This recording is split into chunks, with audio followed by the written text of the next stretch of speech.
Good morning, TikTok. Good morning, Facebook. Good morning. Good morning. And how about I turn my volume down so the folks on Facebook can hear me loud and clear? Good morning. Good morning. Oh my goodness, we already have people who are in waiting.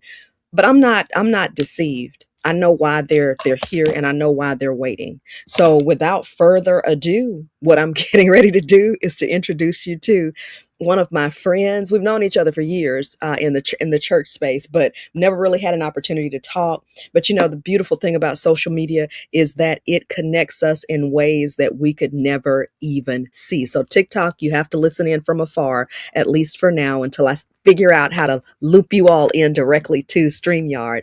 But let me go ahead and bring on the great, the intelligent, the well spoken in this space, Mr. Drew Holden. Yeah, Drew, good morning. Good morning, Drew. good morning. Yeah, I'm super flattered by it. I don't really necessarily know that I deserve all that, but I appreciate you saying that.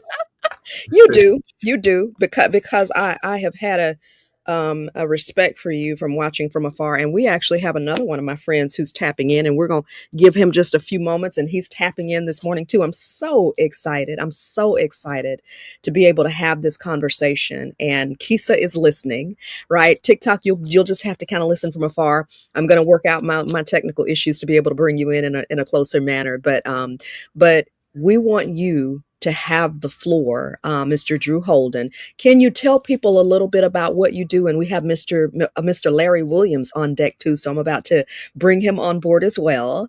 Yeah, And just tell the good people what you do as we get ready to enter into this space talking about relationships. absolutely, absolutely. First, before I do that, though, I do want to take a moment and thank you for welcoming me on this amazing platform. I've been tuning in for the past couple of weeks and just listening to the "Are You Dating a Narcissist" series. And chiming in here and there. I just think what you're doing in this space is very productive. It's Mm, powerful. I thank think you. it can do a lot to kind of bring some people together and just sort of dispel some of the crazy conversation that's out here regarding relationships. And so that's why I don't take it lightly that you welcomed me to the platform to just sort of share some thoughts. In that same vein, I'm not anyone that special. I mean, I think we all are special in a way, but I don't have anything ultra remarkable to say outside of the fact that I love people. Yeah. I'm a product of God's grace, very flawed and imperfect in many ways, but definitely trying to get it right. And by wisdom and by experience, leaning more so on the experience side, I've learned a lot when it comes to just dating. I've learned a lot about myself. And Mhm. so I just feel like I got, a couple of things of value to add to the conversation. Thank you so much. And listen, no condemnation. All of us, right? I was telling some people, friends yesterday, I said some of the sense is taught and some of the sense is bought, but we'll take it all. I mean, we lump it all together, whether it's taught sense, right, TikTok, or bought sense. Yep. And y'all, I've got some crickety old glasses, so I'll be going back and forth. So just bear with me. But again, I know y'all. I know what y'all are here to see this morning, so we're gonna bring them on my side. And Drew, look, no shame in my game. Here we go. Here we go. Larry Hey, Williams. Larry. Good morning, everyone. Good morning. Greetings and salutations to you. Likewise. Amen. Yeah, it's a great day. Yes, it is. Great day to be, isn't it? Isn't it, Larry? Oh yeah. Listen, Drew, I was telling you, my screen looks a little blurry for some reason. I'll figure that out a little bit later. But I was telling Drew, Larry, that you have your own platform, so I know you'll be skedaddling closer to 7 o'clock to go live and everything. Can Right. you tell the people about you or about yourself and all of that great stuff? Tell them about yourself. Okay. Yeah, I'll be more than happy to. My name is Larry Williams, and I'm an educator, 50 years in education, pastor, community advocate, and a lifelong learner because I just recently finished a doctorate in theology. And going to take the summer off and going back to school in the fall because I want to get a degree in AI. Uh, there are some schools, universities where I might go to Huntsville because Alabama A&M is developing a program in AI. So I want to master that so I can teach it to our students because they need to know AI and things of that nature. I served pastor of Pleasant Valley Baptist Church, been there over 30 years in West Green. And like I said, spent decades in education um, teaching math. I'm retired, but I'm a math professor at Stillman and still trying to motivate students to learn math because, and I post math problems on my Facebook page. I go and I do morning motivational Bible study every day, and in that I don't preach, I teach because I'm just not into hooping and hollering. I can get excited too, but people need to be taught, and that's Yes. what I try to do. And they can ask questions, and I will answer the questions, or if I don't have the answer, I research it. And I use a lot of Bibles, and particularly the Ethiopian Bible, which is the original manuscript with 80, 86, 88 books, and King James only have what's 67 books, Hmm. 39, 27, 67 books. So I do a lot of research. I just don't take anything that we ought to do a lot of research. Beyond ministry and teaching, I'm working on developing Williams Family Care and Counseling Services. Again, some days I'm motivated to do it. Some days I'm like, I don't want to do this. People just have too many problems. I don't know. I want to get into that. Or not. So, and it can be draining, Yeah. but I want to do what I can to build people and to strengthen families and inspire hope. It's challenging, but the Lord promised He'd be with us. It's challenging now because we who are baby boomers were raised in a different time, and I Yeah. wanted to monopolize. We were raised in a different time, so uh, I have quite a few young people in my church. I've always had young people. We minister to young people, and being educated. Of course, we do a lot of things, trips with them, a lot of things. That a lot of places don't do. So we have young people gravitate toward us. So we keep 30 to 40 young people. I've always had it. 30 to Mm. 40 young people over the last 30 some years I've been there. And I think that even before I got there. Yeah. So that's pretty much all I have to say at this time. What we can look, you have that pastor thing on you, and for Yeah, the folks here who are here yeah, on but I'm not going to be preaching though. I tell you, one of the things that all pastors feel like they need to, do is after they do intro, they need to go into a hoot. no. Oh, but here's the interesting thing, and for the folks on TikTok, I'm allowing you to kind of eavesdrop on our conversation and our Men Speak panel. So give me just about 20 minutes, and I'll be fully focused on you. But the thing is that Drew, wouldn't you say that Drew and I met, Larry and I met more recently through real estate, actually. So we've just been Right. kind of friends there, but Drew and I have met. And in the past through church, we actually attended church together. Didn't talk very much then, No, but just kind of doing our perspective thing. But God has a way of bringing things back around. So Drew, wouldn't you say that we grew up in a teaching ministry, and you must be 100%. Grew up in a teaching ministry. I remember specifically you spoke at a singles conference. there? Uh-oh. Yeah, and it was transformative. Faith Chapel has this thing where they teach in a very unique, practical sort of walk away with steps kind of way, and Yes. you sort of fit right in terms of the information you were sharing. I Okay. remember, I think if I remember correctly, Pastor Mike on that particular day was teaching on single but not uh not married but not single or something like that. Yeah, yeah, They yeah. were, yeah, and so yeah, just in the same vein, we've been sitting underneath some great teaching for a long time. And yeah, that's how we kind of got connected. There's a lot of great people at Faith Chapel. A lot of great people, Yeah, man. yeah, Yeah. And like, it would, this is just us kind of reminiscing and being thankful too of what God has done. Y'all, people are on this morning. Ladies and gentlemen, good morning, TikTok. Good morning. I love my folks on TikTok. everybody. So we have Drew here. Drew is in that tech space. We have Larry. Larry is a pastor. He is a lifelong educator. So I'm going to fall back right about now because I really want to hear from you guys in terms of laying out, or you gentlemen, laying out the dating scenario, or what, or however you want to go from here. Yeah. What's going on with us, Drew? What's going on with us, Larry, in 2026 as it relates to relating to each other as African Americans, particularly? You know, so I was thinking about this leading up to it, and just getting sort of the conversation started. I know that I could spend time talking about what I see Yeah. out here, right? Yes. But the common denominator amongst all of what I see is me.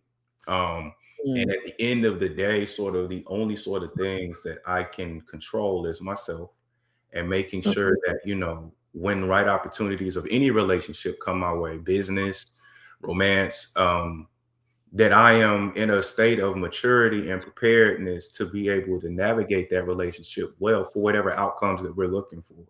Mm. And I think that one of the biggest ways that we can sort of contribute or make great inputs into any relationship is if we're whole Yeah. ourselves, if we have a good understanding about what loving ourselves means, and if we can bring, at the very, very least, to any and all those relationships, if we can bring emotional intelligence um, as a skill set, if we can bring that into the relationships we share, and I'm sure we can unpack that as we talk more through today. But if we Yeah. can bring some good emotional intelligence of ourselves into any relationship, I think we can get some of the outcomes that we're looking for, or get closer to them anyway. Tag, you're it, Larry. Okay. Yeah. All right, I'm ready. Yeah. Essentially, as you was talking, and then basically, I remember going to a couple over the faith chapel. I'm not a member or anything like that. I remember going to a couple or a seminar Hmm. years ago, Hmm. marriage seminar or something like that. One of the things, like I'm divorcee, of course, but I've helped save a lot of marriages. And Mm, one of the things that I have, and the Lord has taught me a lot of things. There are several things. I think one of the issues is just communication. I Mm. think that's what I want to say. Just talking to each other. We talk at each other. We yeah. try to win the argument rather than addressing the problems. And that's one of the things that would kill a marriage. Yeah. Yeah, we talk. That's communication is problem number one. Now you got finance, other issues too, but the number one issue I think is communication. One of the things in doing marriage counseling, I've done a lot of that, and I ask people, you have problems. When you have problems, not if, when you have problems, Absolutely. what are you going to do? Oh, we're gonna get counseling. We're gonna go to the Lord. We're gonna talk to somebody. We're gonna do this. We're gonna do that. And essentially, when problems occur, they do none of those things. Some of them do not, because again, I say the Lord let me. I've saved. I don't know how many marriages I've saved. Even though I couldn't save mine, but Wow. but I've saved a lot of them. Mm. I've learned a lot. And a lot of times they don't go to anyone to get counseling or just to talk to someone because problems going to occur. And then to understand you are a team. You're there for each other. Keep other folks out of one thing might count. Keep other folks out of your business. Mm. I don't care your mama. I don't care who it is. You keep them out of your business. You work through your problems yourself because nobody else can tell you actually what to do or should tell you what to do. Um, and then another thing that I think is important that I said, because you won't be transparent, I guess, as much as possible and be truthful. Another thing that I see other than communication is unresolved issues. Yeah, Yeah. that's a big one right there. Yeah, yeah. I, No, I'm laughing because and not laughing that hit because I don't know how to get and let me say this about it. I'm co-signing on everything that you all say. You understand? Because mhm. and I brought you on very specifically because I've listened to both of you in interacting with me, and both of you are sound. Drew has probably heard me say this more so, but we need soundness right now. Yeah. We don't need sensationalism. We need wisdom. And I made it a point to enter into this space to be a disruptor and to say some things and to do some things because I believe God holds me accountable for that. I'm like you, I'm a divorcee, Larry. And I say it not even from an embarrassing standpoint, but just from a transparent standpoint. There were some mistakes I made, even sitting under the word, Drew, Yeah. under the magnitude. And so I don't look at it as a failure of whatever. There were some things I had to deal with, and there were some issues that I didn't deal with. Right. So he just Mhm. hit right there when he said the unresolved issues. But now I'm honest, I'm working on my issues. And the thing that I understand is I can't go. I kind of have had this Mary Poppins mentality, you know. Oh, well, we didn't do that right. I remember saying, well, we didn't do that right. We got to give each other grace. But even with that, it still takes two. It does. Mhm. Yeah. Mhm. And You that goes, feel that, Drew? I do, and that goes back to some of the things that we were saying earlier. It takes two, and so if we're on a team, like if anybody has ever been on a team before, you understand that when I'm playing baseball and I'm playing the shortstop position, I'm not trying to do what the right fielder or the left fielder is doing. Everybody on that team has a goal of winning the game, and they expect me to bring my best to my position. Come on now. And a shortstop would just do all the drills of defense and making sure that he can swing well. When offense comes, same thing. Like that's what I was saying. Like I've recognized that obviously that we spoke about everybody's flawed, right? I've recognized that in me, I in the past I just was not as emotionally intelligent as I should have been, right? Mm, When we're dealing with things like self-awareness, how am I taking up space in my relationships, dealing mm, with things like being able to control my emotions, not deny them, not suppress them, but have them, but and still be able to make good decisions and sound conversation, right? Um, mhm. I'm motivated not by the performance of my partner, but again, the end goal of the relationship, so that means I have to do my part as a teammate, right? That's good. Um, and then the biggest one being empathy, just not agreeing with everybody's emotions, but understanding that they are real and validating them in myself and in others. That I've recognized that I had room to grow in all of those areas, and in many ways I still am. And I know that once the closer I am to mastery in those areas, the better Mm. teammate I'll be as that one part of that too, you know. Yeah, I like that emotional intelligence. Larry, do you think we have a lot of emotional intelligence? Do you think that people understand that principle? I really don't think people understand that principle. I think that's something that, again, that in the counseling sessions or whatever the case may be, Mhm. or teach more on that, because I think that, again, this is something that has come up, I guess, in recent years. We might have called it something differently, Yeah. Yeah, but yeah, yeah. we might have called it something differently. And so I think people more or less understand it now. Yeah. I go back and look at the older people, which I'm one of the older persons, grandmother and granddad and mom and dad, um, they had emotional intelligence. They could feel each other's need, realize their survival depended upon them working together. They Mm, didn't always agree, but they always realized they agreed on one thing, that we got to do the best we can to raise yeah, these children. They agreed on that. If they yeah, didn't agree on anything else, and a lot of times they didn't agree on yeah. other issues, but they agreed that these children are our top priority. And Can I we got to do all we can to provide the best for them, a home for them. So I Mm. think that's important. And one of the things I think that's hurt us tremendously, the mm, internet and other, yeah, has oh, hurt marriages. Has hurt marriages tremendously. I saw stuff this morning that one lady said, "Okay, it's for my K Michelle or somebody." I don't popped on my yes, timeline. yeah, You probably saw, y'all probably saw that too. yes. Those kinds of things. Right, Yeah, for the people who didn't see it, Larry, tell them about it. Does she have an open relationship or something like that? well, she didn't say she had an open relationship, but it describes open relationship. She says it's okay for her husband to have um, other females as long as he's not paying their bills. She told like it's okay for him to have as many females he desire to have as long as he's not spending money paying their bills. She was really now what does she say? See, think about the internet.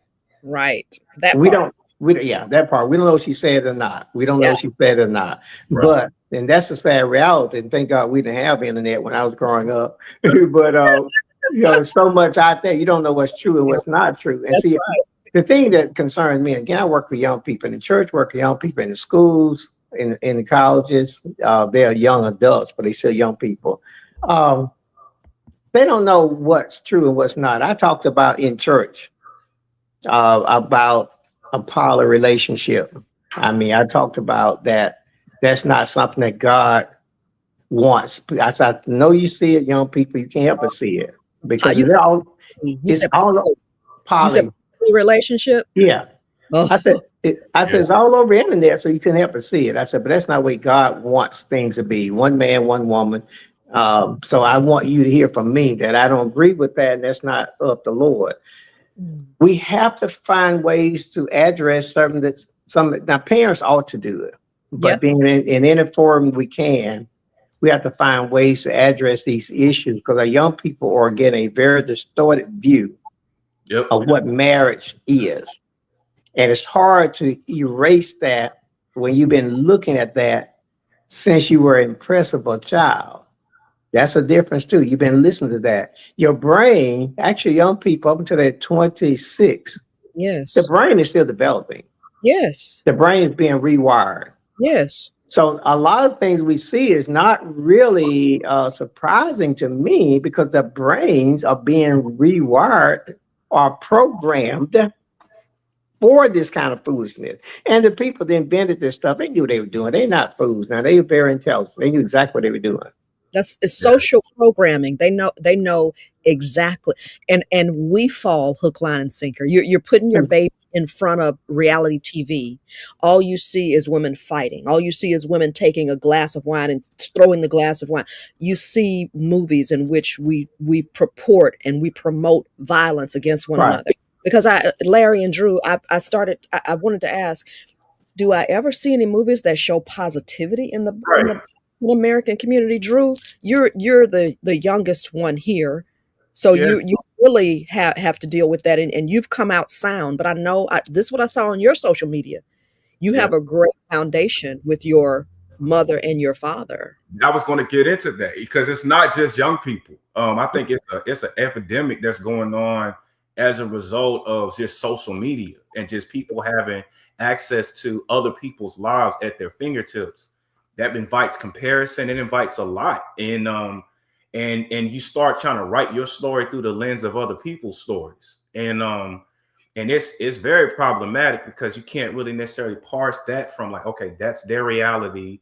It's not it doesn't necessarily have to be or is my reality. And it's something new that I think we're dealing with as a species, really having all this access to Mm, everybody's lives and then having something to compare it to. The argument, I mean, you can make an argument out of whether or not we're supposed to as a species have this much access to everybody's lives, because look at what it's doing, like you were saying, Larry. Look at what it's doing to just our outlook and our expectations from young people. And it, like I say, it's not just young people, it's That's true. older people too that have these expectations that just come out of other people's experiences, for better or for worse, that's right. some of the and so that's the good side of social media, in that we can find common themes that work, that are productive. But there's a lot of misinformation, a lot of misguided information out there too, that I think, I mean, I've fallen victim to it, in terms of men should be thinking like this, Yeah, yeah, yeah. and you Me should too. whatever. And like you were saying, I grew up and came up around great, awesome marriages. Like most of what I've seen in my life has been the opposite of what's out here on social media, right?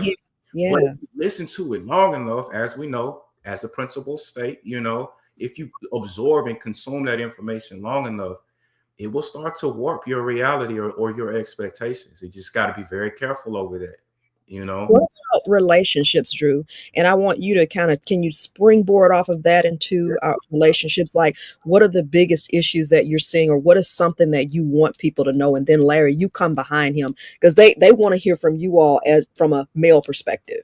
Some of the biggest issues, some of the Yeah, biggest issues. problems, or problems, or what are just some things that you're seeing out in the social Yeah. media landscape? I know mine is the issue of how men and women relate on social media, Yes. but Yes. you may have something different. It's in that too, because you've been speaking about narcissism and how it just shows up and how it's disruptive. I think that's a big part.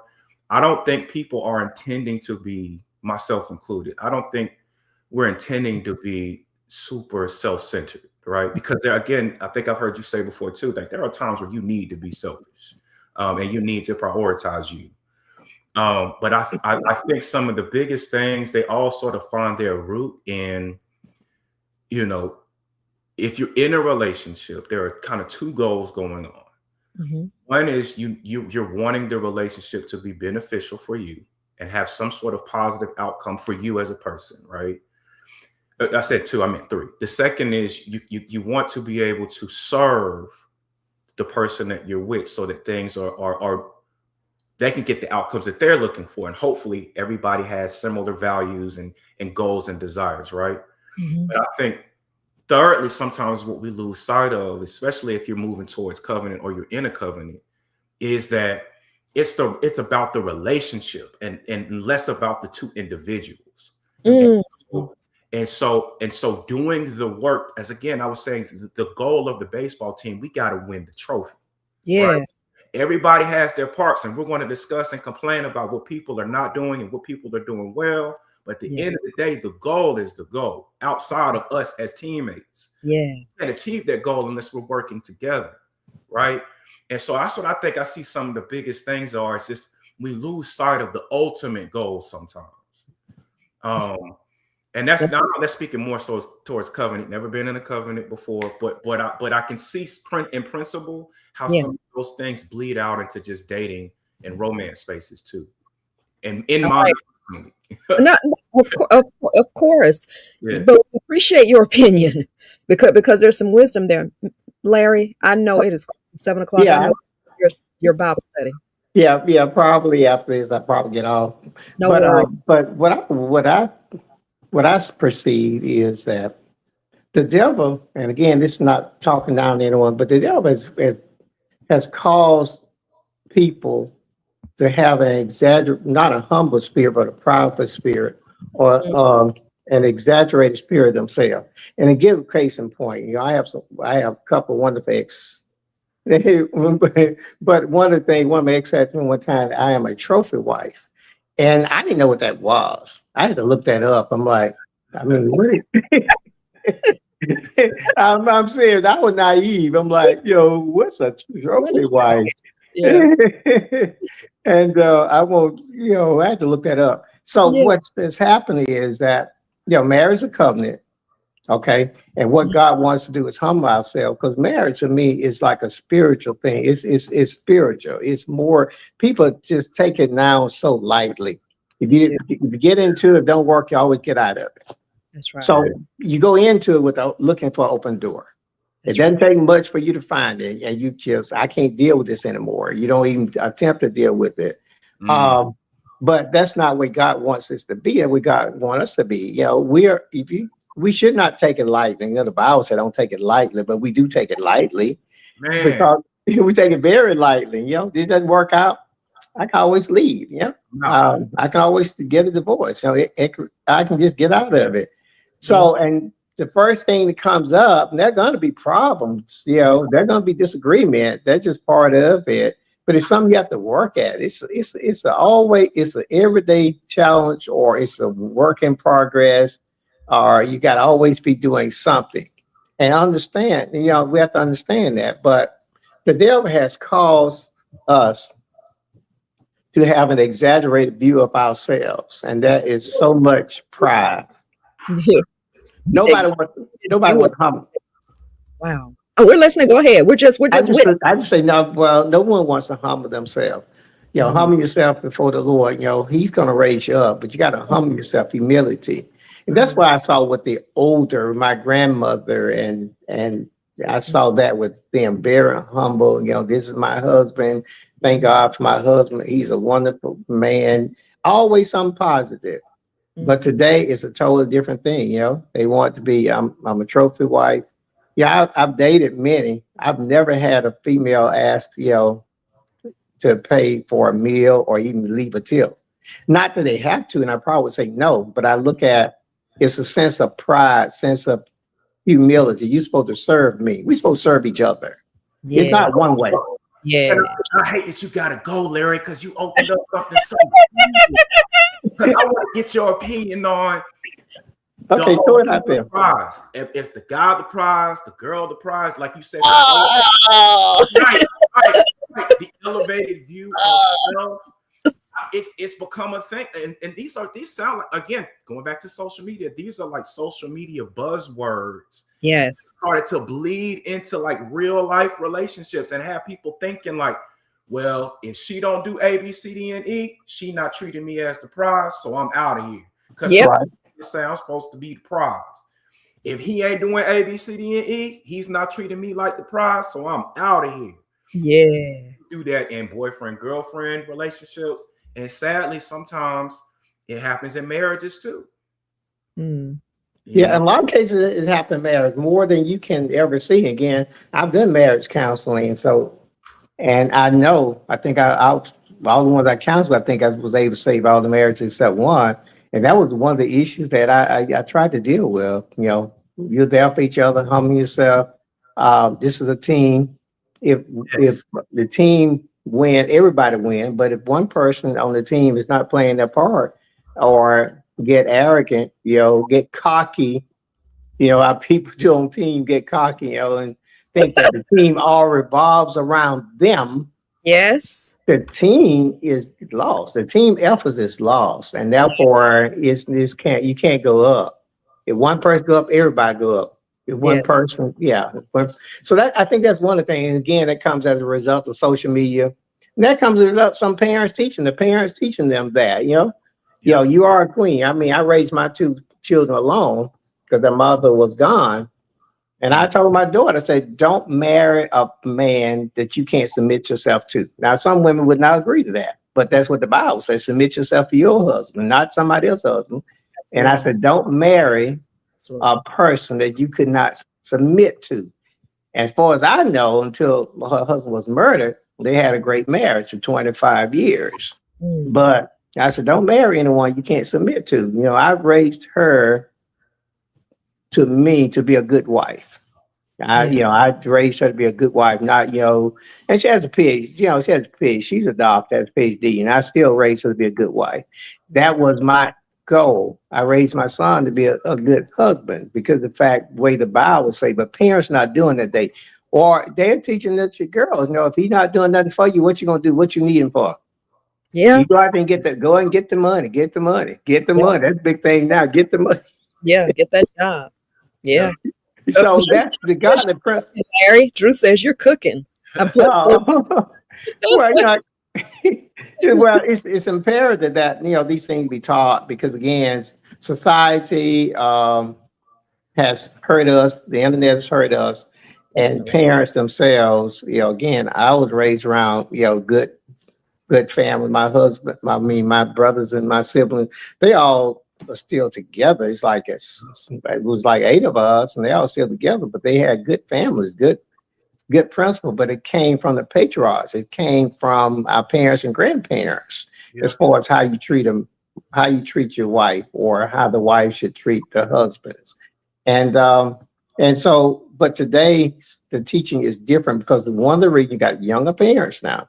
Yep. The parents themselves are younger. The grandparents, parents themselves, 20, maybe 30 in some cases, grandparents, maybe 40, 50 in some cases, and great-great-grandparents, maybe 60 or 70, maybe.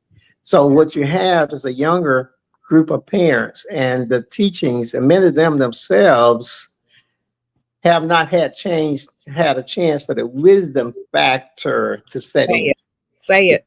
They haven't just had a chance for the wisdom factor to set in. So they are teaching based on what they know, based on what they see on social media. So that's hurt us tremendously and things like that. So that's what we're up against. Now, there need to be more teaching, and then need to be more teaching with the parents.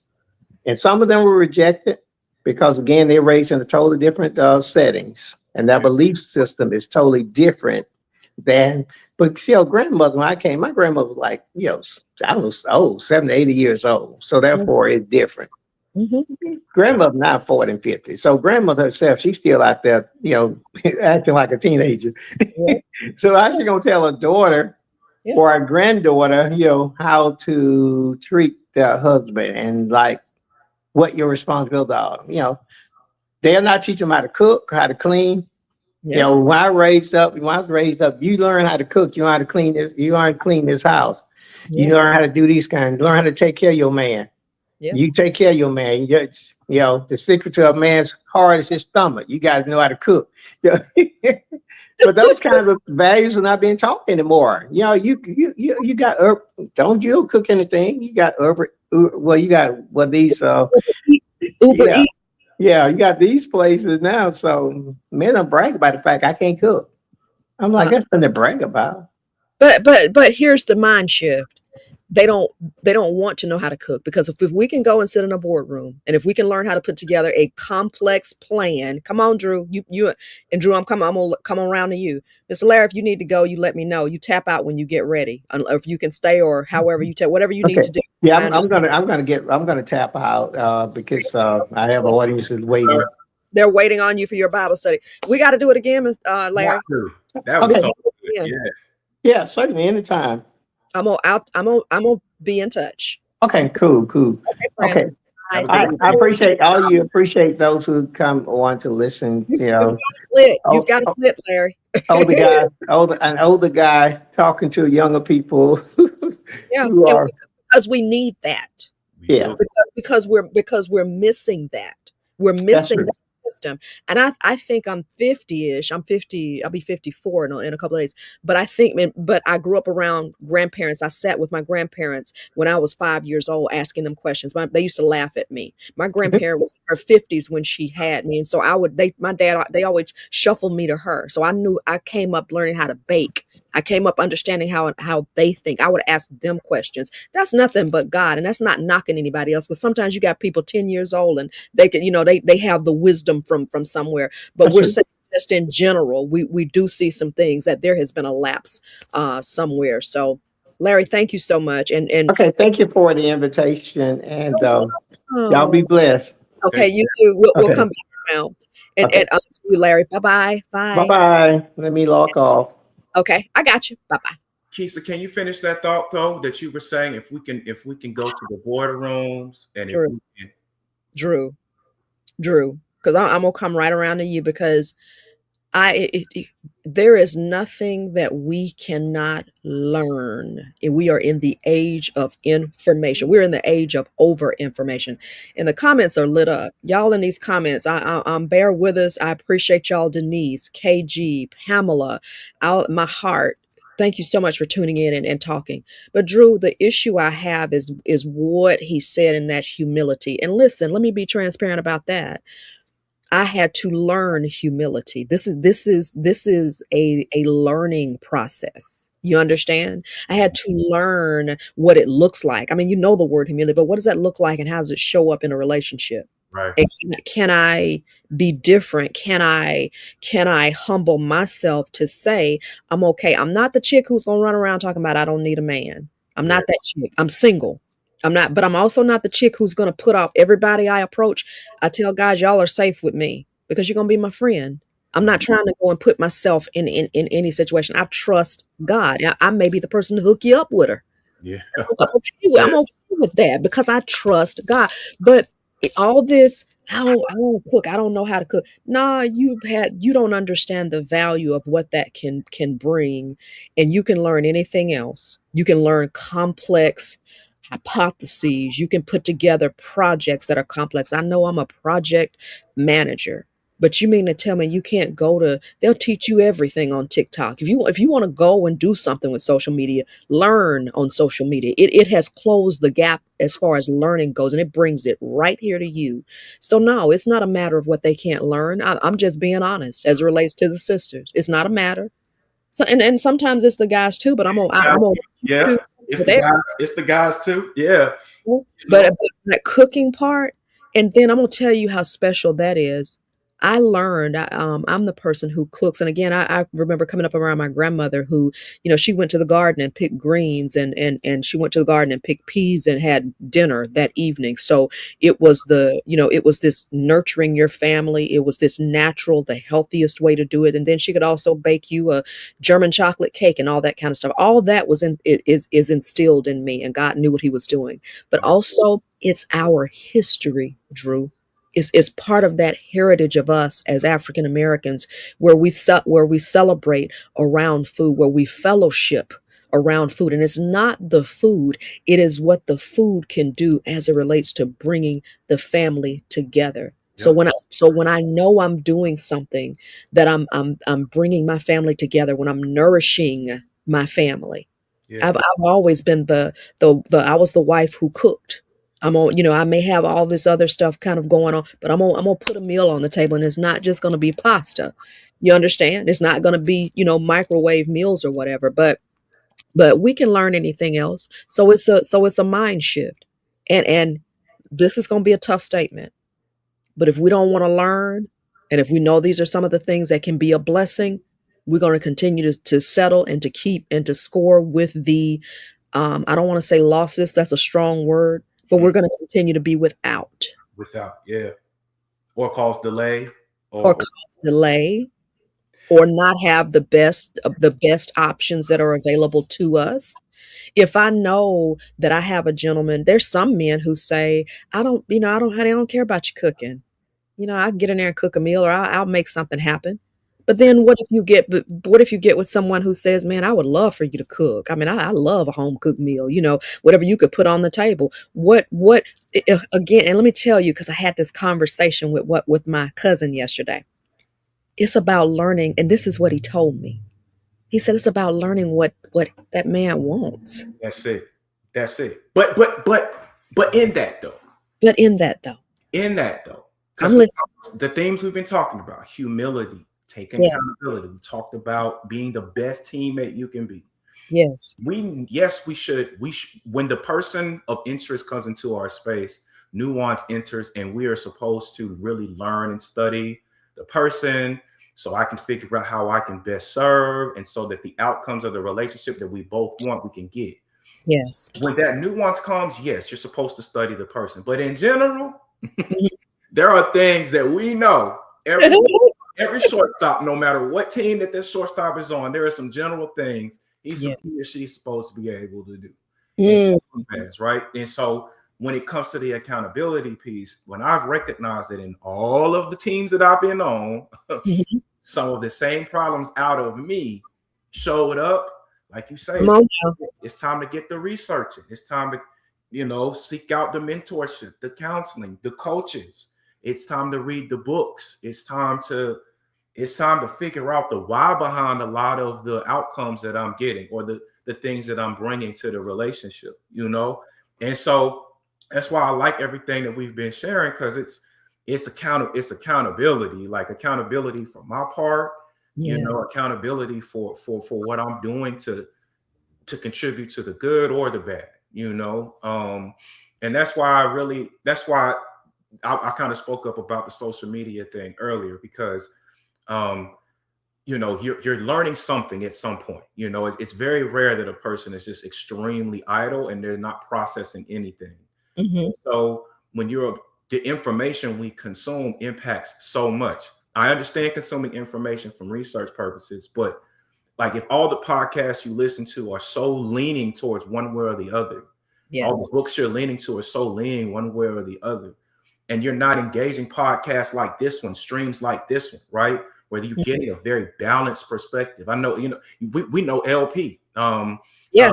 He presents a very balanced family structure, and that's important because Yes. some of us didn't grow up sitting at the feet of our grandparents to listen to how to be a good husband or how to be a good wife. A lot of the information we're getting relationally comes from terrible trial and error, or Yeah. the stuff that we're being exposed to online on a very regular basis. And so, again, like what someone was saying, the wisdom having the wisdom to know that I need to go and get wisdom uh, is the thing.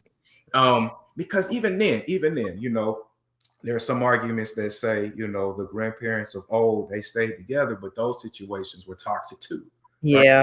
You get a lot of that uh, Yeah. as a way to not champion old school marriage. But and that you know, there could be some truth to that, but at the same time, I think that that longevity that they needs to be looked at. You know, obviously we don't want to eat the bones, but the meat of that situation would Yeah. be consumed that we can also apply. That's good. That's good. That's good. Yeah, yeah. That's good. I hear you saying, but and here's the thing, it's balance upon everything, because as some of them try to poke apart them staying together and what they're calling toxic situations, they Uh-huh. can certainly poke apart what's going on with us too. And Come some of on.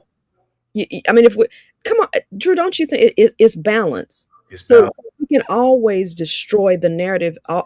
Some of these toxic situations where I don't even want to go there right now, mentioning some things because it is subject to offend. But there's certainly some toxicity going on in some of our relationships as it Yeah. relates to in some of our marriages of today that we don't want to talk about. And guess what? Some of that has made it unattractive for people wanting to be married as well, not just our grandparents, but I see the commitment that they had.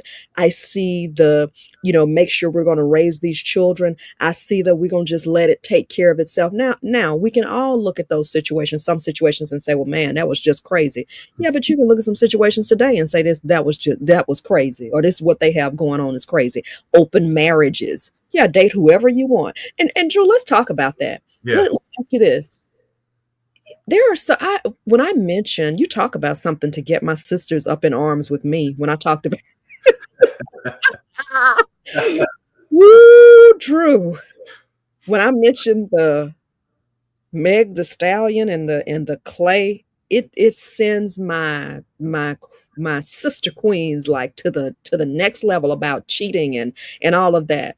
From a man perspective, that's a hot topic with that one and this who's the prize is the other one that's a huge, that's so debatable. But, you know, from a manly perspective, Mm-hmm. cheating, is it something that of course you would say different because you're spiritually minded. Yeah. But do women have, some women feel they have to accept cheating as part of it. But no, we don't. Do So we we? know, like, there's a spiritual conversation we can have, and we can have it. I want to move it towards more of a, you know, connecting the dots, sort of cause and effect kind of thing.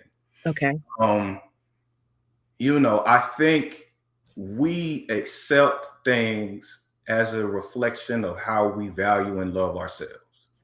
You know, and so you know, men and women have been in situations where they've accepted poor treatment and moved on with and moved in that direction still with that person Hmm. because of a number of reasons. But you know, at the end of the day, if they had a boundary of no cheating and they stayed, um, you can look at it as that person's being manipulated or whatever. But I think it's more so that person is struggling in that moment with valuing and loving themselves, right? Because if they did, they would uphold the boundary and say, like, hey, we were very clear about where the lines were. You Yeah. crossed them. And as a reflection of loving myself, I can't continue moving forward, right? Hmm. That is a conversation that should be had. But it's not often had with ourselves because of some other issues that are going on in ourselves. I don't want to deal with abandonment. You know, I don't like being alone. There's just a lot of stuff that feeds into accepting treatment that we don't want.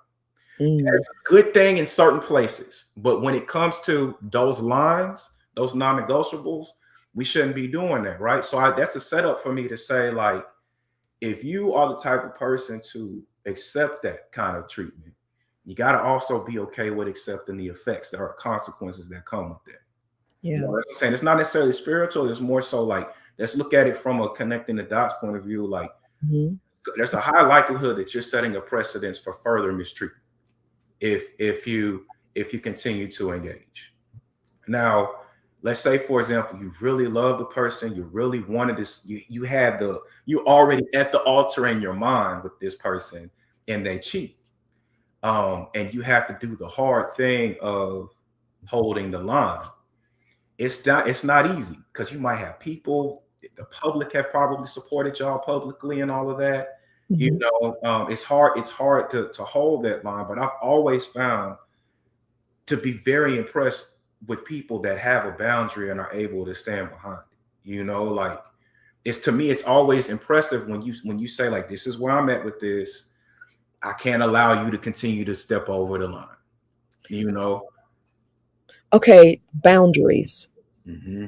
Do men like boundaries? Some women will not say anything because they want to keep the man, or they're afraid they may lose the man. Hearing you say men like, or they, if they don't like them, they sure respect them or understand them. Yeah, I've heard that before too. And again, cause and effect. If that's the type of guy that you want and that's what he's on, you got to be okay with what come with that. Gotcha. You know what I'm saying? I'm not Mhm. even like, we can't make it spiritual because, and that's who we are. We're That's spiritual right. too. That's right. No, you're right. That's balance. Before we get there, Yeah. let's just talk about a cause and effect. Like, if the guys that you like, if Yeah. that's common in terms of how it is that they move, then you got to be all right with what comes with that. Now, if you're not okay with that and you still go for that kind of guy, that is not that guy's issue, in my opinion. Oh boy. The cause and effect, you know what I'm saying? Yes. Because Yeah. like, Yes. it's your life and these are Yes. your boundaries. You know what I'm saying? And no one's responsible for upholding them but you. I'm telling you Yes. I'm not telling you what I heard, telling you what I know, because we've all been in situations where lines were crossed and we may or may not have stayed, right? But I've always found it respectful of my uncles, people that I know. Like, when lines were crossed, man, they just like, I'm sorry, but I can't move forward. There are other people who are okay with that. I'm just not one of Mm. I'm them. looking at these comments are lit. Lord, I can't. KG, I see you. KG asked a question. Thank you, KG. LaShawn said, Drew, you're so right. I love it. I told you, y'all, he is sound. Drew said, "Look, religion's okay, but let's look on the real here because that's a part of it too. Yeah. Impossible to love anyone else, isn't it, Pamela? If you do not love yourself." Here's what KG asked you, Drew. Do you forgive the cheater after marriage? During dating, he should be dumped. But what about after marriage? He cheats. And that's why I said, like, the spiritual answer is this. There are a few things that the Bible lays out about what is deemed okay to break a covenant, right? Hmm. Death being one of them, and cheating being another. There's a few other things too, but in the context, just cheating and death, right? That Yes. those are options that married people have. They don't Yes. have to take them. They don't have to take them. That's right. Again, cause and effect though. If you don't take the option of leaving and you stay in covenant and both of y'all are in agreement that that's what y'all want to do, well, in order for trust and stuff to be reestablished, both people gotta be willing to engage that uphill battle because it is going to be challenges on both sides. Now that's something that reconciliation is different than the event of forgiveness that KG was asking about. I think forgiveness is something that happens across the board regardless. I think Yes. what she's getting at is more so dealing with, sort of the reconciliation process, Mhm. which Mhm. can be a little bit, not everybody's in agreement most times with how that looks, especially in a marriage. Um, but I've seen it, and we've seen people who have dealt with infidelity and come out on the other side still in covenant and have stronger marriages than before, But it's cause and effect. Know what you're getting into. Again, like, it's going to be an uphill battle if you're in a marriage and somebody cheats. It's Yeah. going to be an uphill battle to reestablish trust because trust is a function of time and commitment.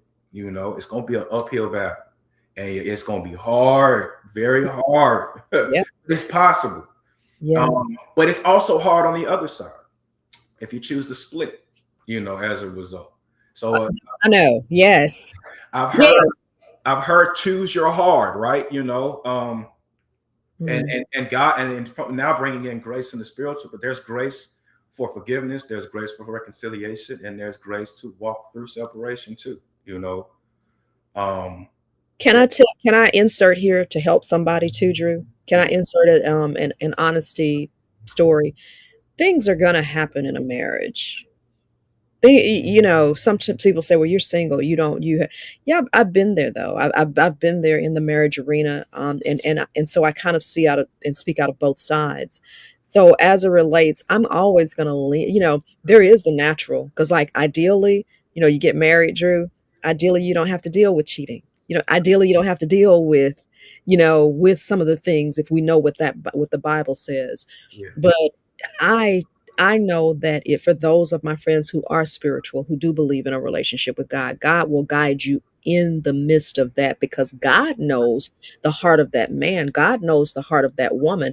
That is if you acknowledge him. Now we can do this thing the flesh way, been there, done that too. We can do it the spiritual way. Okay, God, this happened. What's my response? Forgiveness, as far as it relates to being believers, that's not an option. I'm not gonna That's not an option. I can't carry you around that. Now, if you're going to do it from a believer standpoint, now you can do what you want to do. And I'm not trying to push that on anybody. But Right. from a believer standpoint, he's very clear about that.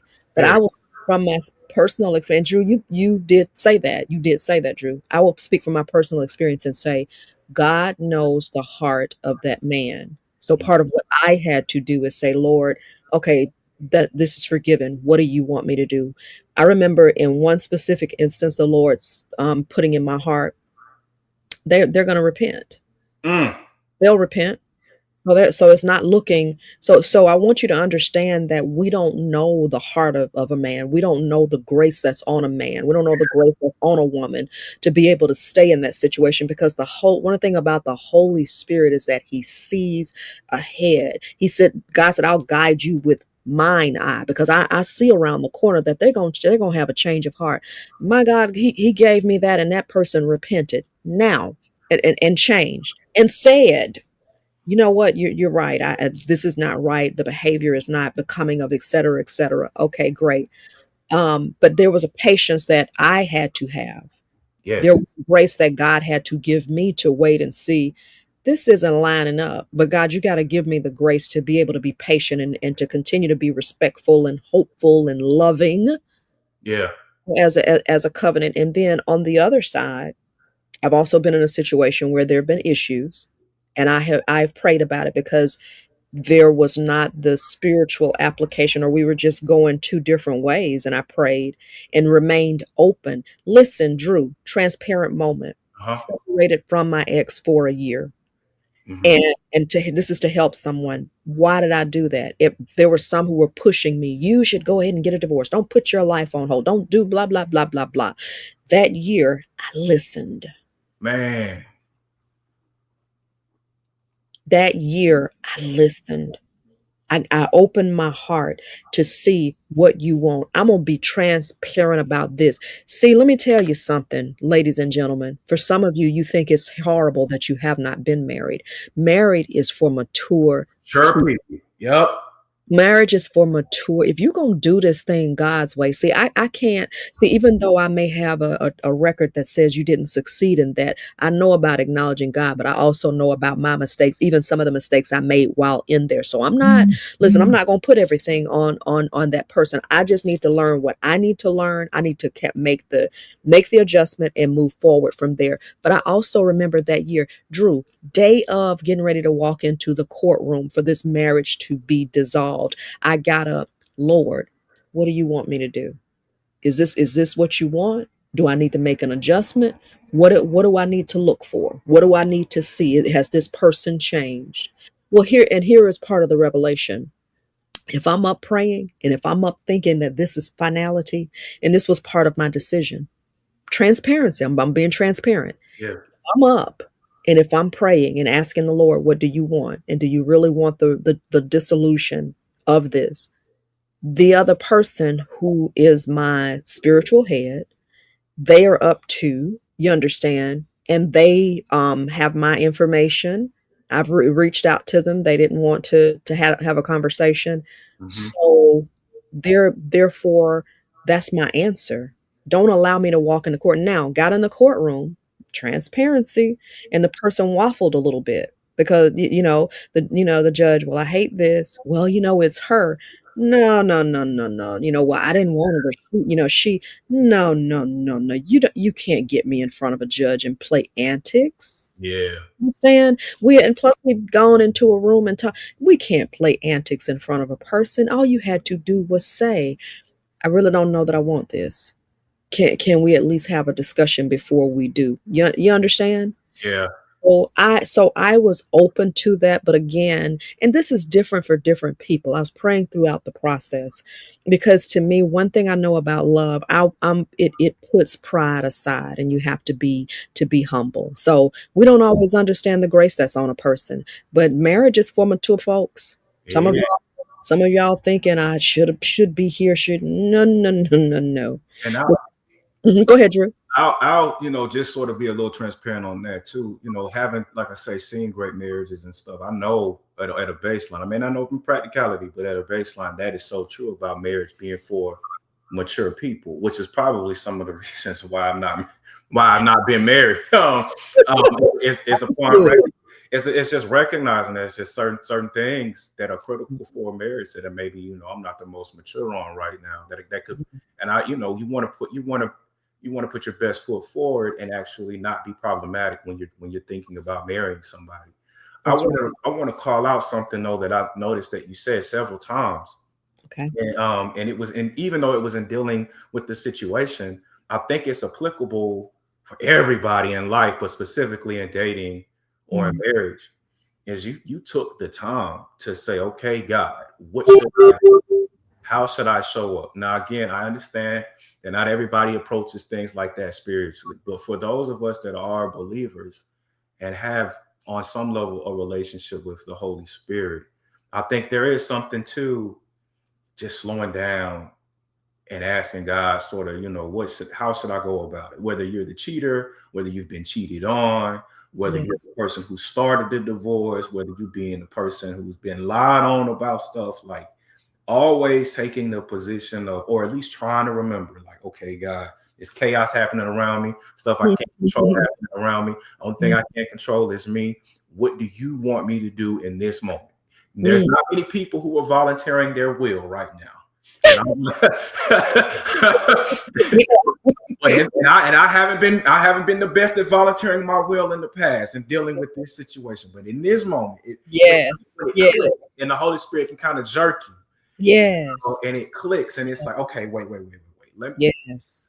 If we can just make that more of a habit throughout the whole thing, I think that would get us to that marriage being for mature people thing, because I think there's an aspect of maturity that deals with on the non-spiritual side, that deals with emotional regulation. Like, Yes. some of the most mature people we know are able to regulate themselves emotionally. But on the Mhm. spiritual side, some of the most mature people are those that are able to, we've been taught, right? The mature people are able to go to God, hear God, and then do what God says do. Mhm. You know, Mhm. and obviously, all of us should be trying to get up to that point. And Yeah. we can do that throughout everything, ups and downs in our relationships, but specifically when there are problems, I Yeah. think we can kind of get closer to the outcomes we want. Okay, so you just touched on something there with me. Hey, Tanja, I see you. Hey, KG, I see you. KG said, thanks, Drew. Hey, KG, I'm looking at maybe bringing us on together next week or maybe the week after that to kind of close everything out. Maybe that would be a grand finale to kind of have all of us kind of talking on here. I think people like to see this, honestly. I do. I think people like to see the interaction, like they're here because we're interacting and it's live time, live conversation. Um, Lord help bring it back because you said something. Sometimes I can look at the comments and end up getting distracted. He'll bring it back, but I would say that marriage is for mature people. I definitely had to learn that, and Yeah. I've had to learn and I've had to mature to ask the Lord. And I always acknowledge God, but Drew, my issue is I didn't see a mature marriage modeled. I didn't grow up in that. I grew up as being the oldest daughter who really was taught get your education, focused on that and did it. And I don't know if I was taught that. I think I was just first generation college student. Mm-hmm. My parents made it happen. My mother and father made it happen. So there's no knock against that. That's a whole different air though. And I can't make excuses because again, relationship with God, so God guides us. Mm-hmm. But there were some things clearly that Kisa missed. And Mm-hmm. so I'm learning now to just say, there's nothing I can do about it. I do this out of the heart of saying, I missed some things. Mm-hmm. Don't do what I did. Yeah. Yeah. Don't do that. Don't do that. If you want success, now if you want ratchet, there's plenty of ratchet out there. So this is for mature people only. If you want ratchet, go forth and prosper. Yeah. But again, I will not lay all the responsibility on that person, on my ex. There's certainly some things that were missed on their part, but I gotta look at Kisa too. Yeah. Only Yeah. thing I know is I gotta be better, because when I'm better, I can live with any result.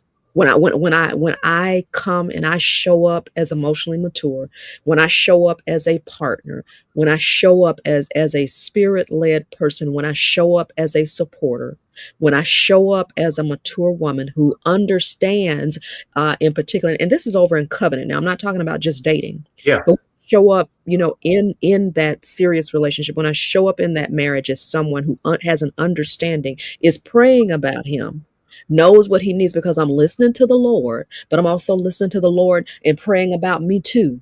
But how can I do better? What do I need to show up? I can live with the result. I rushed things in the past, thinking that because I got a good heart, I'm willing to work with whatever, that'll change. No, baby. No. No, no, no. Tanya, you just said it, Tanya, on here. It's for mature people, It because is. you don't know what will hit a person. You don't know how your actions will affect. God is the only one who knows if this is the person. Because here's the other thing, Drew, that I've thought about. Mm-hmm. In marriages, we change, and we're constantly evolving as people, not just in marriage, in life. So then for me, the forever has to be someone who understands this version of Kisa, but is also willing to adapt to the growing version of Kisa. I've got to be willing to adapt to the growing version of my significant other, my husband. Does that make sense? It does. We've called that in our spaces a growth mindset. And it's a growth mindset. It's being able to, not be intimidated by challenges, learning from your mistakes. Mm-hmm. You know what I'm saying? Mm-hmm. There's a concept in Japan. I don't want to mispronounce it or misquote it, but it's called Kaizen. Kaizen. Never heard that. Kaizen. Kaizen. It's actually a part of it's a part of some project management methodologies, and it deals with gradually becoming better in project management week to week. But the Kaizen theory is just 1% better every day, right? And but what it talked the emphasis, or the sort of, I would guess, the impetus of that Kaizen principle is the intentionality behind you being intentional about trying to get better. You can Good. only do that if you can recognize that there are some areas where I'm not great at it. Mm. Back to emotional intelligence, Mm. self-awareness, right? Mhm. And so I think it's amazing that you said what you said, because I'm trying to do better about a lot of that in my own life. It's just staying in a position of, we've been taught, right? You're never still. You're either progressing or Yeah. you're Yeah. regressing. What I'm Yeah. thinking about is about the progressing side. You got to be intentional about just trying to do better. So how that pertains to relationships, ideally, you would want to connect with people that also have a growth mindset. You Yeah. know, and they've been consistently, they got a track record of consistently just trying to get better, because a person who is in the humble position of, I'm not where I need to be perfectly, it's going to take me the rest of my life to get there, so Yes. I'm going to engage this process, this journey of trying to get better. And when you connect with people who are doing something similar, it gets us closer to those outcomes. It moves us closer. Drew is so sound, y'all. Love it. He's so sound. He knows how to. And I mentioned something yesterday on a live, and talk about knowing how to, having that emotional intelligence. I'm a person who, I say things, but I have no problem with you disagreeing with me. It's all in presentation. And Drew, I jokingly said this, but Drew got me together real quick yesterday, and he did it so calmly and so smoothly. And it wasn't what's the word? It wasn't ugly. It was like, hey, this other point over here too. And I was like, you're absolutely right. I was telling the ladies, I said, don't go home with a guy that you don't know. You're Yeah. And I'm gonna say it for the public service announcement, ladies. If you're just meeting somebody, don't go home. Don't go home. We're in a different space right now, ladies. We're in a different space right now, gentlemen. Yeah. Don't go home. Wait. Do it publicly for a little while till you get to know, till you get comfortable. And Drewski said, gentlemen, don't show her your house. Don't go home with her. You need to wait. Don't do it. Don't I'm do it. telling you. Don't do it. For any of us that have ever experienced, a pop-up situation A pop up. that could have been avoided, Yeah. and that person didn't even know where you live. I'm just saying, like, if cause and effect, right? If they know my address, they can pop up. Yes, yes. And and here's the thing. I think that once you become a little bit more mature, you understand. Of course. You're talking to somebody, you have no dibs on that person until they make it exclusive. But some people don't understand about you got no dibs. And my ex would go as far as to say, I would almost say jokingly, but maybe he wasn't joking, until a person is really off the market. I mean, come on. I mean, I can't lock somebody down. I mean, based on integrity, if you say this is exclusive, there's a certain line of things that I expect. But I mean, come on, I don't have the heart to do that. Even if I'm involved exclusively. But again, we're in a different generation. So protect your spaces, my friends. We got some people who are talking. I'm going to do these comments, and Drew, Yeah. I'm going to give you the Yeah. Tanja says growth mindset. Thank you, Tanja. I love, love, love it. And Drewski, I'm gonna give you the opportunity to close us out. So I have to get my glasses with Yeah. Do your with thing. this Do your one. thing. I see we had a question from Nicole, but as we're kind of getting that one ready, I did want to sort of speak to that a little bit. You Um, did you read it? Let me. Is this the question? I saw it. Yes, a man said to me, all the rules of dating is hurting it. Thoughts. Personally, I believe the rules of dating is a general rubric of what works over 85%, meaning there's 15% possibly that it still works, breaking the rule. My question: are there general guidelines which determine whether a man or woman is in a position to date?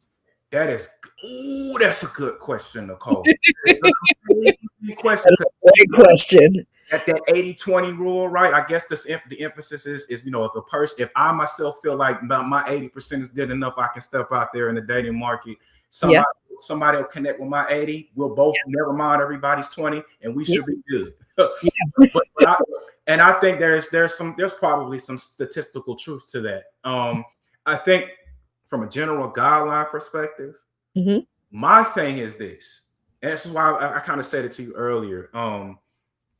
We don't When we bring it's people into our worlds, there's always a risk that 15 to 20% that relationship won't be a forever relationship. There's a risk of pain, there's a risk of hurt. There's a risk component to relationships. There in business, there's a risk of money loss, all Mhm. of this kind of stuff, right? Mhm. But the thing that makes that risk calculated for especially in romance is you having a good relationship and understanding with yourself, Hmm. right?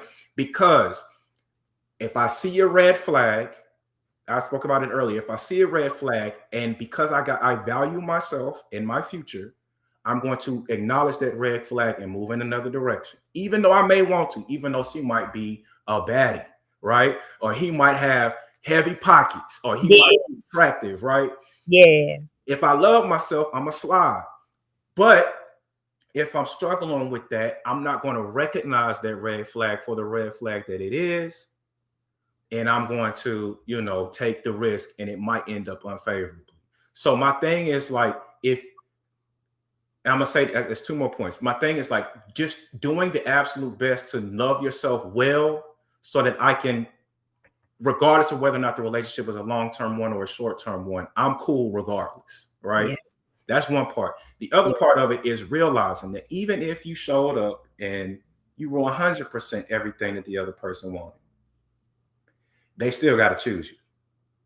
Ooh, whoa, whoa, whoa, whoa, whoa, It's whoa. sobering thing. It's probably the sobering thing of Ooh, all of most podcasts. And I think sometimes this gets overlooked is that if you can do all this work on yourself and show up as the best version of yourself to somebody, ooh, they might have stuff going on in them. And even though you're the best version and probably could add a lot of value to that person's life, they still got to choose you. And they have a right to not choose you. And I think that's something we gotta kind of be all right with. Well, man, ain't I'm 6'2". I make 100 and some thousand a year. I ain't out here in these streets. Why she don't want me? Kind of thing. yeah. You ain't gotta choose you, bro. She don't have to. And so it speaks to how when the person does choose you, we should probably really, really value that. But people don't have to choose you. And I think that's some of it too. So when you're asking a question about, are there general guidelines? I struggle sometimes just thinking about it from that perspective, because even if you did hit all the benchmarks in the guidelines, the other person still has to make the choice to choose you. That's good. And you got to know that going into it, that they may not. Well, let me ask you this: do you think that that it is a my experience? I didn't get chosen. Yeah, and here's the part. Let me say this, Yeah. Drewski, keep this in the back of your mind. Yeah. Do you think that that dating is a numbers game? Keep this in the back of your mind. I want you to answer that. Let Okay. me KG. Let me talk to this. Your experience, you didn't get chosen. Here is the reality check, KG. Everybody that on here didn't get chosen at some point. Yes. Every, Rejection is part of every life. rejection is a part of life. Here's what I had to learn. I had to learn, and Drewski, this is why I'm asking you this question. I have looked at it, and this is from male dating coaches, but one of them, he said, "Look, it's a numbers game. If it, and I know we're spiritual, and so we factor that in too. But listen, the more people that I'm exposed to, the more I increase my chances of meeting the one. That ain't deep, y'all. That ain't heavy, y'all. Rejection is a part of it. You have the right to reject who you want to reject too. It's okay. The thing that I would just say to somebody is keep moving. Okay, I would guarantee there's somebody who's in my sphere right now, and I'm like, that's not the one. I know, and I'm not gonna call you out again, but my friend, my girl, there's somebody in your sphere right now who will want to holler at you, but I guarantee you, like, not him, not the one. It's okay. It's all right. You just not the one. Here's the thing that I've had to learn, man. Just keep on going. Resilience, bounce back. That's something that I feel, and I hate. Please don't hold me to this, because I won't be doing Like, this. Sometimes I don't like splitting and saying something. These men deal with this and women deal yeah, with that. yeah, yeah, yeah, Some things are just people issues, right? But yeah. one thing that I think often that probably more guys deal with when they're younger is rejection. So Mm-hmm. the resilience skill of being able to quote unquote holler at one, get rejected, be all right, and go holler at the next one, right? Wait, Drew. You just a pen right here. You're employing Robert Kiyosaki's principle of failing forward, Failing forward, fail forward. forward, fail forward. It's an easy concept to sort of recognize sometimes when we've been rejected. You know what I'm saying? Like over the course of our lives, you kind of build a thicker skin. But Yeah, that's only up until a certain point, because you could be rejected by the person you really, really, really wanted, and it yeah, can still sting no matter how many times you've bounced back before. But that's I right. guess I just wanted to speak to that is the resilience thing is huge, Mm, and that's just in life, period. But especially in relationships, if you can bounce back that's that loving yourself. Ain't nothing wrong with me. I'm cool. Maybe I can get some feedback. Hey, what's the reason why you rejected? But mm, so I can kind of make some adjustments if I want to. But mhm. like there's nothing wrong with me. I'm cool. I'm still likable, lovable. I'm still that guy. I'm still that girl. I'm not your person, but I'm somebody's person. And we can Yes, keep this thing moving. yes. Yeah, no, I'm listening to what you're saying and I'm reading what she's saying. We have our lists and sometimes we choose and it's not the choice from God. Tanja, you are so correct. You are so correct. And if we looked at this Yep. principle, that maybe God has good sense to understand that it's not about being bad, it's not about being wrong. Maybe it's just not a fit. It's kind and I don't want to dumb it down like this, but we don't struggle with this in any other arena. We just say that ain't my fit. When you go do something, that ain't my fit. That's not the house that I want. It's a beautiful house for somebody, but that's not it. The beautiful thing, but when we start internalizing hurt and when we start internalizing relationships, that in and of itself becomes the problem. And that in and of itself becomes the hindrance from moving forward because unfortunately there's a spiritual principle. So what you believe and what you carry, that's what emanates on the outside. So when you carry that rejection, when you carry that hurt, when you carry that pain, that's what you're emanating to the world. So what am I saying in this statement and in this time? When you do face that rejection, when it doesn't work out with who you wanted or who you thought, y'all, I went through a process of there's a process of getting married. There's a process of detaching from a covenant. That is a process. So it's time. You've got to unhook your emotions. You've got to unhook the reality of what you thought. That is a process. In some cases, the rejection was protection. We've heard that and been taught that, Drew. The Look at the rejection. comments. I just put that in the comments that No, sometimes you didn't. No, you rejection can didn't. be protection. No, you didn't. Yes, I Oh, did 1 minute ago. wow. I could, oh, wow. Okay, Lord. Okay, look. So he's telling somebody that the rejection can be protection. It's not the worst thing. I see people married in their 50s. I see people who've gone through three or four. It's not my testimony to go through another one. I'll sit until the Lord says, but I'm also not going to be closed off to understand what it is and who it is. I'm also not going to rush and just say, oh, we're just going to rush through and we'll make it better. No, no. Yeah. It has to have that stamp, but my encouragement is just to keep on going. Oh, I know what I was saying. Thank you, Lord. You got to work on the hurt. With everything that I'm doing, I'm encouraging you to work on the hurt because you're not putting out into the atmosphere what you think. You're not putting out into the atmosphere. You're not vibrating on the frequency of what's coming out of your mouth, friends. Here on TikTok, you still with me? You're not putting out in the atmosphere what you're thinking. You're putting out in the atmosphere what your heart believes. Because see, we got the head knowledge. Well, yes, this me. Yes. I know that that it is a mathematical game. The more people I date, but what do I really feel? Do I really feel good about Kisa? Do I really feel that Kisa is desirable and attractive? Do I really feel that I have it in me to do and to go back into it and to gear back up again and go into marriage and want to give and expose my heart?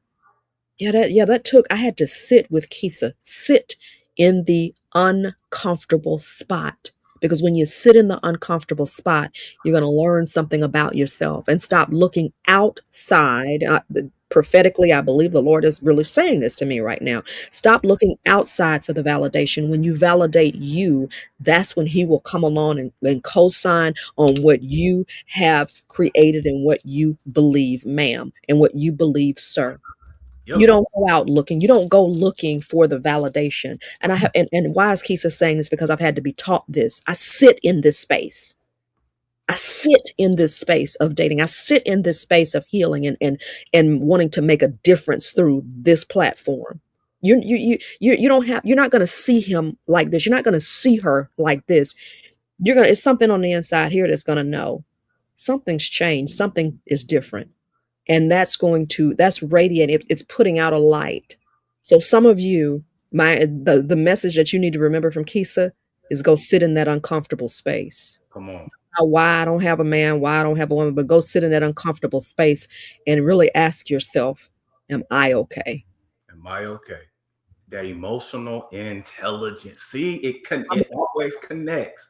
come That, on. I dropped in the chat that proverb scripture, and Tanja has something she was sharing too. But that Yes. proverb scripture that deals with guarding your heart, because out of it flows the issues of life. Like you were saying, there is a direct connection Wow. between your inner experience and your outer experience. You know, Let me see. I'm telling you, once I may have gone past it, y'all. This has been so good, Drew. Drew. I think that we're gonna have to have a space where we do this again. I'm down. We have been on here since 6:30, and we're still going. We're gonna have a space where we do it, and because I see it now as an opportunity, because I'm seeing the ladies directly reach out to you. Hmm. And you're going to give them a sound answer, not crazy. You're going to give them something, um and I'm open to other some of my other guy friends who come on here and who will want to just for varied perspective sake. I think that's always rich, to be able to have that. I'm going to try to go back and read the comments. Drew, I'm going to turn it over to you Yeah. and let you kind of close us out on this Men Speak on Fridays. Just what you would like to leave with us, Yeah. encourage us, or challenge us with. Yeah. So again, just in preparing for this, and not preparing, but you know what I'm saying. I think the biggest contributor that I can make to any relationship is that's why I've been speaking about and kind of been preaching about this emotional intelligence thing. Because of how much emotions impact our decision making, and how much the emotions impact how we're seeing ourselves Mhm. internally. I think it's just there's a lot of good that can come from understanding how emotions work, understanding how, and this is a lot of this is I'm speaking to, again, I don't like doing it, but I'm speaking to guys because most of the time in life, having space for our emotions isn't something that's championed. Um, if we're Mm, feeling something, if anything, we're supposed to repress things because we got stuff we got to do, bills got to be paid. mhm. But understanding, what emotions are, what my triggers are, and where they come from, it will help you in all relationships, specifically in dating. If I'm dealing with being triggered by something that makes me feel insecure, the emotion of insecurity is real, but the accuracy of that emotions may not be correct because that person might not be doing anything right. It might be because you're being triggered from some unhealed issues that stem from your childhood. That's That's not that person's responsibility to address.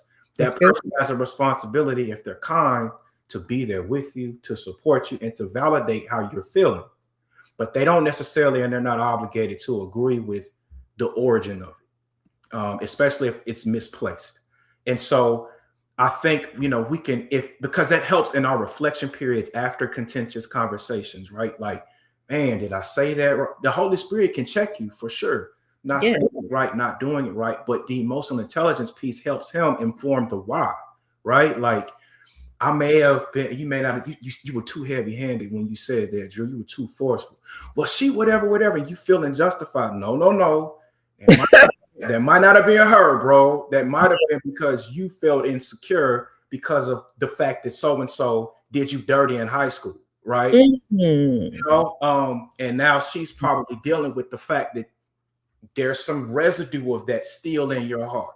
When Mm. you have the emotional intelligence, it kind of takes some of that heaviness off of your dating partner, your business partner, you Yeah. know. Um, Yeah. and so that's just kind of what I would like to leave people with, is just study yourself, as know thyself, right? That's kind of my last little piece there. Thank you so much. I wanted to make sure to Tanja, you've really been supporting us and commenting, and we thank you so very much. Says you're welcome. Crazy thing is, it felt strange at first until God showed me that you are now living in your purpose, not life, and not a life of pleasure. Praise. You're welcome. Crazy thing is strength until God showed me that you are now living in your purpose life and not a life of pleasure. Tanja, are you talking about me, or who are you talking about? Are you with that? That's sweet. I thought she was talking about herself and how she kind of overcame some things. Oh, thank you. Thank you. Help me out. Help me out. Thanks for the share. There was something else that she'd said, KG, know thyself. KG is witness. And KG was one of the ones who was on with our ladies panel last Friday. I'm feeling like a little panel discussion here. I'm Uh, with it. You know, so we can just talk. Because what I see is we want to understand on both sides, and we want to hear, and through that hearing and that teaching, we become wiser. When you put yourself in a position to hang around those who are wise. Oh, she's talking about you. Okay, got it. I was like, okay, just making sure that Drew was tracking all along. He had to help me out on that. He said, I think she's talking about herself. Yes, ma'am. Understand. I appreciate you so much, Adrian. I appreciate you. Holy Spirit will definitely check us in all situations. Won't he do it? Won't he do it? You crazy thing is it felt strange. Okay, got you. I saw that comment. Life of pleasure. Thank you so much, Tanja. Thank you, Adrian. Thank you, Nicole. Nicole said she felt liberated hearing that. Ladies are still hanging in. Y'all, it's 8 o'clock. Drew and I have been at this thing since 6:30. Drew, I got the dog walked. Let's I do got it. I fed her. I got up. I got some things straight last night. I was like, technical difficulties. The devil is a liar. I, it will not be so today. I, I got on a few minutes. I was like, I'm gonna be on here because it did some sort of weird little loop yesterday. Got stuck with Facebook. I was like, not today. Not today. We're gonna get here. We're gonna get on early, and we're gonna do what we need to do. So no, friends. We're gonna continue the conversation. Know that we're gonna continue the conversation. Drew and I will kind of talk offline or whatever. If you all have any suggestions, et cetera, et cetera. And Drew, man, we appreciate you. Is there anything we can do to support you, or you'll just kind of tell us later, or is it just anything No, to support you? right now, I just want to say, everybody, continue to jump into this stream. The comments keep the conversation going. Support Kisa and all the amazing things that she's doing. And here's the reason why: this space is extremely volatile. The relationship conversation is all over the place. And so when I see awesome people like Kisa and my homeboy LP just Yeah. inject so much positivity into this space, it Yeah. does me well. So the way you pay it forward for me is continue to check in with her and support her. Oh, thank you so much. Thank you so much. I appreciate the support. You just don't know. You know, God is uh, so God is so amazing because I do this out of love. Drewski, I'm gonna let you go and do the rest of what you do for today. And thank you so much. Success. We will have a follow-up conversation, my guy. Okay? Not a problem. Thank y'all. All Take right. Bye. See you later. Man, where do we go from here? It's 8 o'clock. It's Friday. That was what a way to close it out. Ladies, we had some great conversation last week. So, guess what we're working on now? We're going to bring that conversation back to the virtual space and allow our friends to listen in. Okay. So, just stay tuned. Give me a second to decompress and think through all of that. We are getting ready to bring it full circle. Whether it's next Friday or the Friday after.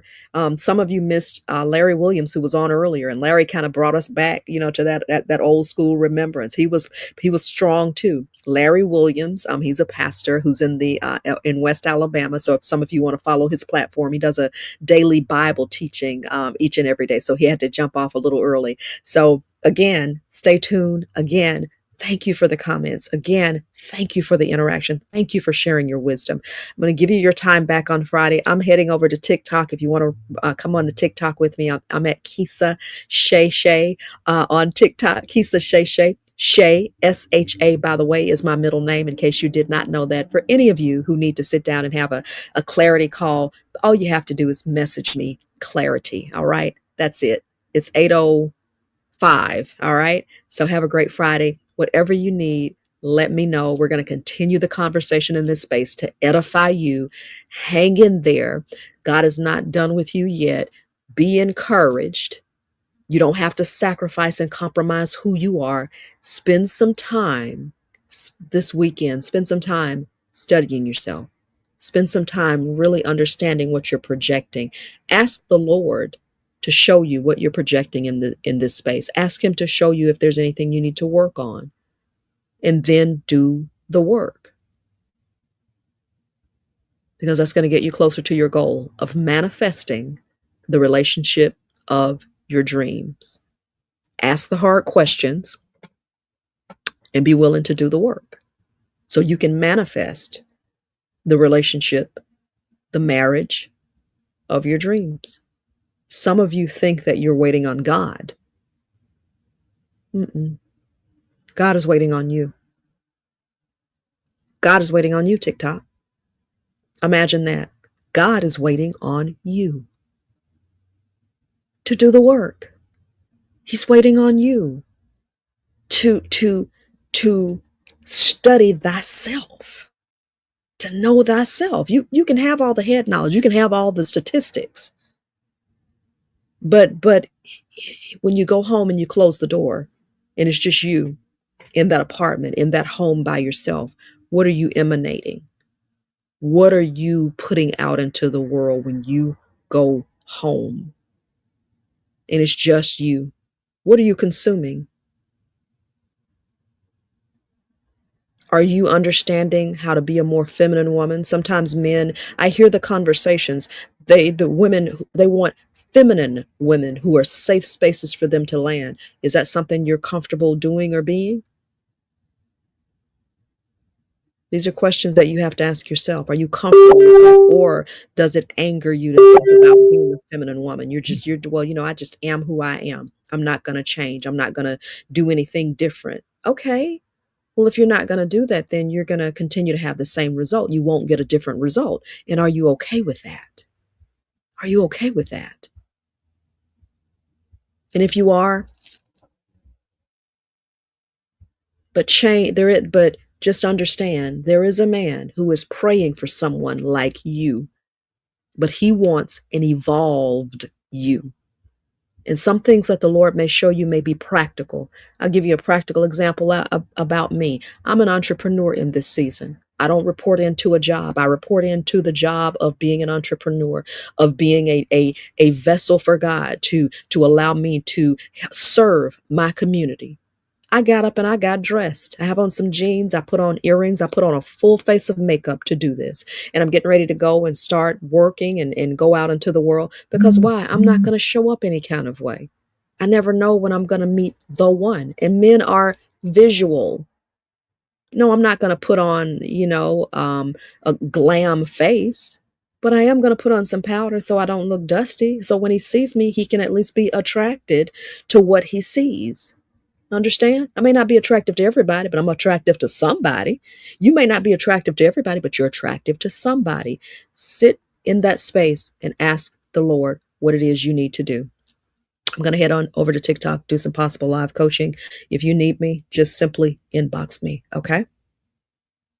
Love you. Vaughn. Vaughn is up. Vaughn is, oh my gosh. We go back to Montgomery, man. School, high school. Vaughn is my girl. Love you, girl. Vaughn is so funny. Nicole says, I love being my soft girl. Love being a soft girl and existing in pure feminine essence. Oh, Nicole, isn't it beautiful? Isn't it beautiful? Man, isn't it beautiful? Putting my face on means prepared for opportunity. Putting on my face, yes, ma'am. I like that, Nicole. That means you are prepared. Love you, Adrian. Love you, sweetheart. I got to get back and look at this. You got to look at it, Vaughn. You got to look at it from the beginning.